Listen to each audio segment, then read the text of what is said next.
fishing news is brought to you by Navionics, Okuma, Yozuri, Evinrude, Llama Glass, and the Star Island Yacht Club in Montauk, New York.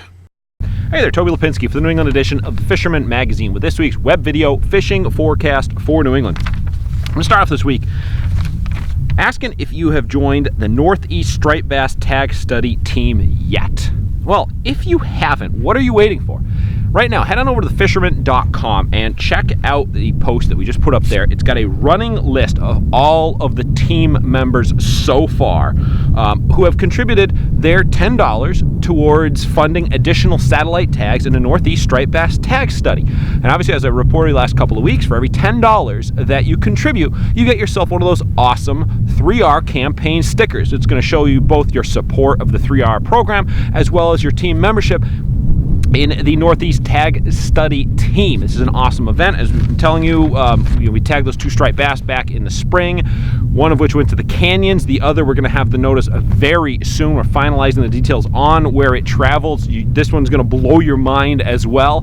But we've got plans to do additional tag study trips, this spring and going forward. But each of these tags is $5,000 unit. It is a top-of-the-line satellite tag. So we're just looking to raise more funds. We've already got some great commitments from some big companies, but the more tags that we're able to fund, the more data we're able to get, the more information we will be able to gather from them. So we're putting out here now for your opportunity to assist and to get involved and be credited for being a member of the tag team. So again, head on over to thefisherman.com. Check it out, see who has already contributed. The link is right there to go to make your contribution and add your name on there. And next week, I'll give a couple of highlights, thank yous, and so on to all the people that have donated so far. Okay, we got a cold day here, so I'm going to get things going, move on into the reports. I'm recovering myself from a little bit of a virus that I had over the last couple of days. This changing weather, I'm sure, has had something to do with it, but nonetheless, that's not what you're here for today. We're going to start off. Bluefin Tuna general category reopened on December 1st, along with some beautiful weather. So a bunch of boats got out and took advantage of the weather on Sunday. Our good buddies up and on Cape Cod at the Goose Hummock Shop set out early in the morning. They left the dock at 6 a.m. and headed for a morning run to the Middle Bank. They got out there, set the baits. After about 10 minutes, they said they noticed some bird activity, so they made an adjustment, moved about a mile, ended up being a minke whale. But as you know, when you're tuna fishing, any sign of life is a good thing. So they set up, dropped down a live mackerel. Before they even had the second bait ready to be deployed, the first one took off, and they were tight. Danny started off on the fish, and it went through the entire Goose team. And in the end, they ended up with a 97-incher, dressed out 518 pounds. That's not too bad of a tuna any time of the season, let alone in December. If you want to check out a really cool video that the guys from the Goose put together of the catch, head on over, of course, when this video is done, to the Goose Hummock Shop's YouTube page. They put a quick little 4 or 5 minute video together on it. It's really cool. Neat to see deploying the baits, fighting it, the fish, etc. So congratulations to our buddies up there at the Goose. They are not just a great tackle shop to hit up, but a great fishing team as well, and some great guys. So if you need any information when you're in the area, don't hesitate to stop in and see them. Fresh, salt, winter, summer, they're there for you. But it wasn't just our buddies at the Goose that got in on that tuna bite. Of course, our buddy Captain John Clothier of Fish Chatham Charters was on the bite. No surprise there. John's well known for his tuna expertise, but he didn't start with the tuna last week. On the 26th, he said he got out for a little bottom fishing, loaded up on cod, haddock, pollock, put together a really nice mixed bag for his crew. Then, of course, he set out on Sunday, and he did not disappoint. Bagged a 93-inch tuna for his efforts on Sunday. Another really good fish.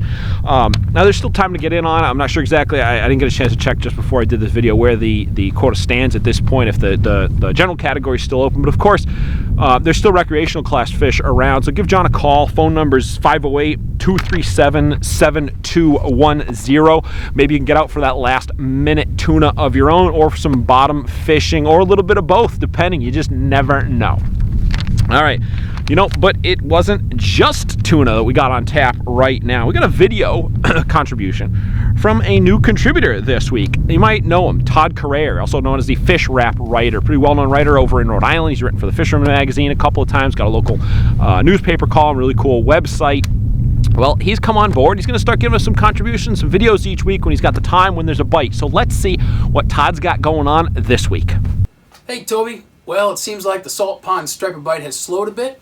2 weeks ago, there were some big and chunky stripers feeding on white perch and small menhaden.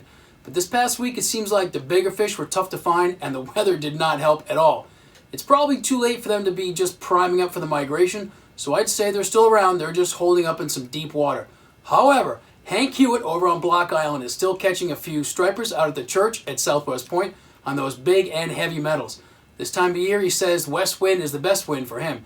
And on the freshwater side, South County's favorite fisherman and now media star, Bob Boucher, just landed a 2-pound largemouth for an even 1,000 pounds caught and released for the year, which is unbelievable.